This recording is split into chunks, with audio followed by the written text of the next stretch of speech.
اس لیے ہمیں نماز کی پابندی کرنی چاہیے اور نماز کو بہت اہتمام کے ساتھ پڑھنا چاہیے. عورتیں نماز میں سستی کرتی ہیں، گھر کے کاموں کی وجہ سے نمازیں قضا کر بیٹھتی ہیں، یہ بہت بڑی کوتاہی ہے، اس سے بچنے کی ضرورت ہے. اور ایک نقطہ یاد کر لیجئے کہ اگر نماز پڑھنا اور یا کوئی کام کرنا دو آپشن سامنے آئیں تو ہمیشہ نماز پہلے پڑھیں، کام کو پیچھے چھوڑیں. لوگوں کی عادت ہوتی ہے اور جی یہ کام کر لیتے ہیں پھر نماز پڑھ لیں گے. نہ یہ بڑی غلطی ہے. پہلے نماز پڑھیں پھر کام کریں. عورتیں یہی تو کہتی ہیں میں مہمانوں کو چائے دے دوں پھر نماز پڑھ لیتی ہوں، اور مہمانوں کو چائے دیتے دیتے نماز قضا ہو جاتی ہے. میں یہ کام کر لوں پھر نماز پڑھ لوں گی، اور اس کام کے کرتے کرتے نماز قضا ہو جاتی ہے. تو عورتیں یہ بات توجہ سے سنیں، جب نماز اور کسی کام کے درمیان چوائس آئے تو کس کو چوز کرنا چاہیے؟ نماز کو چوز کرنا چاہیے، نماز کو مقدم کرنا چاہیے. ہم نماز کو چوز کریں گے، اللہ اس کے بدلے دنیا کے کاموں میں ہماری مدد فرما دیں گے. ہم ایک مرتبہ پشاور سے واپس اسلام آباد کی طرف آ رہے تھے، راستے میں عصر کا وقت ہو گیا، اول وقت تھا.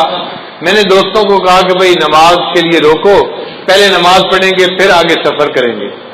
مسجد چھوٹی سی تھی، 10-12 بندے نماز پڑھ سکتے تھے، اور 5-7 تو ہم ہی تھے. ہم نے نماز پڑھنی شروع کی، اتنے میں ایک اور گاڑی والے آ کے رکے. 4-5 بندے تھے، سب داڑھی والے، ایسے لگتا تھا جیسے جماعت میں جانے والے بندے ہوں. ان میں سے 2 بندے گاڑی میں سے نیچے اتر آئے کہ نماز پڑھ لیتے ہیں. ایک نے کہا یار چھوٹی سی مسجد ہے، تنگی ہوگی، آگے کوئی 50 میل کے فاصلے پہ ایک بڑی مسجد ہے، وہاں جا کے نماز پڑھیں گے. تو اس کے کہنے پہ جو مسجد میں آئے تھے وہ بھی واپس چلے گئے اور وہ گاڑی والے چلے گئے. ہم نے نماز پڑھی، نماز پڑھ کے ہم اسلام آباد کی طرف روانہ ہوئے.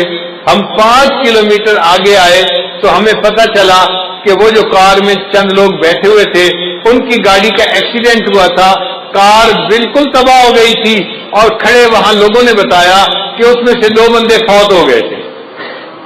اب بتائیں کہ ان لوگوں نے وقت کی نماز ادا نہیں کی تھی. اگر چھوٹی مسجد میں نماز پڑھ لیتے اور پھر موت آتی تو وقت کی نماز ادا کر کے موت آتی. اب ان کو نماز پڑھے بغیر موت آ گئی.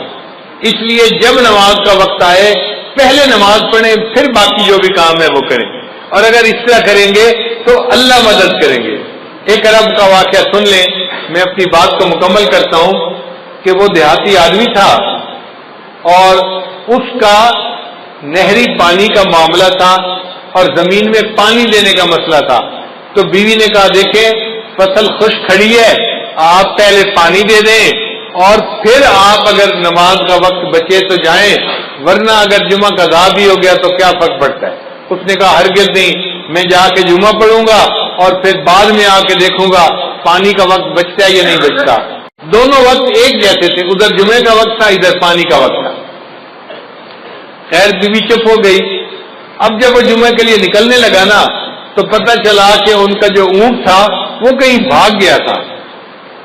تو بیوی نے پھر شور مچایا، دیکھیں ہمارے پاس اونٹ اتنا قیمتی ہے، سواری کے کام آتا ہے، اور ہم دوسرا اونٹ تو خرید نہیں سکتے. اونٹ کہیں کھل کے چلا گیا ہے، ابھی تو قریب ہوگا، آپ اونٹ کو ڈھونڈ لیں، مل جائے گا، جمعہ بعد میں پڑھ لینا، زور پڑھ لینا اور اونٹ کو تلاش کر لینا. اس نے کہا کہ نہیں، میں پہلے جمعہ پڑھوں گا، بعد میں آ کے اونٹ کو تلاش کروں گا. وہ بندہ خیر جمعہ پڑھنے چلا گیا. اللہ کی شان دیکھیں، جب جمعہ پڑھ کے گھر واپس آیا کیا دیکھتا ہے کہ اونٹ دروازے کے اوپر بندھا ہوا ہے. اس نے بیوی سے پوچھا یہ اونٹ کیسے آیا؟ بیوی کہنے لگی میں گھر بیٹھی آٹا گوندھ رہی تھی کہ مجھے باہر کتوں کے بھونکنے کی آواز آئی. میں نے گھر کا دروازہ کھول کے دیکھا تو میں نے دیکھا کہ 4-5 کتے اس کے پیچھے لگے ہوئے تھے اور یہ اونٹ بھاگتا ہوا اپنے گھر واپس آ رہا تھا. جب یہ دروازے کے قریب پہنچا تو میں نے اس کی مہار پکڑ کے دروازے کے ساتھ باندھ دیا. اللہ نے کتوں کے ذریعے سے اونٹ کو ویسے ہی گھر پہنچا دیا. اس نے کہا چلو اللہ نے میرا ایک کام تو کر دیا، اب میں جاتا ہوں اور جا کے زمین کو پانی بھی لگاتا ہوں. اللہ کی شان جب وہ پانی لگانے کے لیے گیا تو کیا دیکھتا ہے اس کی پوری زمین کو پانی لگا ہوا ہے. وہ بڑا حیران کہ یہ پانی کیسے لگ گیا میری زمین کو. ابھی وہیں کھڑا تھا کہ اس کا جو ہمسایہ تھا نا دیہاتی، وہ آیا ذمہ اور کہنے لگا بھائی مجھے معاف کرنا، میں نے اپنی زمین کو پانی لگانا تھا، میرا نمبر پہلے تھا، آپ کا نمبر بعد میں تھا، جب میں نے اپنے زمین کو پانی لگایا تو میرے اور تمہارے زمین کے درمیان جو سوراخ بنا ہوا تھا وہ کھلا ہوا تھا، مجھے اس کا پتہ نہیں تھا، میں اپنی زمین کو پانی لگاتا رہا، جب لگا کے دیکھا تو تمہاری زمین کو پورا پانی لگ چکا تھا۔ اللہ نے جمعہ کی نماز پڑھنے کے بدلے اس کی زمین کو پانی بھی لگوا دیا اور اس کے اونٹ کو بھی واپس گھر پہنچا دیا۔ ہم اگر نماز پڑھیں گے اللہ تعالیٰ ہمارے کاموں کو سنواریں گے اور ہماری سرپرستی فرمائیں گے، اس لیے نماز کو اہمیت دینی چاہیے اور ہرگز قضا نہیں کرنی چاہیے۔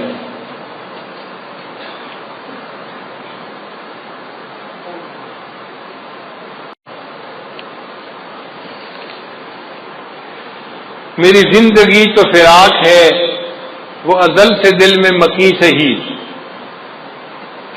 اللہ تعالیٰ ازل سے ہے دل میں مگر دنیا میں ہے تو فراق نہ۔ میری زندگی تو فراق ہے وہ ازل سے دل میں مکی سہی، وہ نگاہ شوق سے دور ہے رگ جان سے لاکھ کری سہی۔ بندہ دعا مانگتا ہے اللہ ہمیں اپنے گھر کا دیدار عطا فرما، حج عمرے کی سعادت عطا فرما۔ کئی مرتبہ سعادت نہیں ملتی تو شاعر کہتا ہے تیرا در تو ہم کو نہ مل سکا تیرے راہ گزر کی زمین سے ہی، تیرا در تو ہم کو نہ مل سکا تیرے راہ گزر کی زمین سے ہی، ہمیں سجدہ کرنے سے کام ہے جو وہاں نہیں تو یہی صحیح۔ اللہ سجدہ کرنا ہے نا، وہاں جا کے نہیں کر سکے تو یہاں تجھے سجدہ کرتے ہیں۔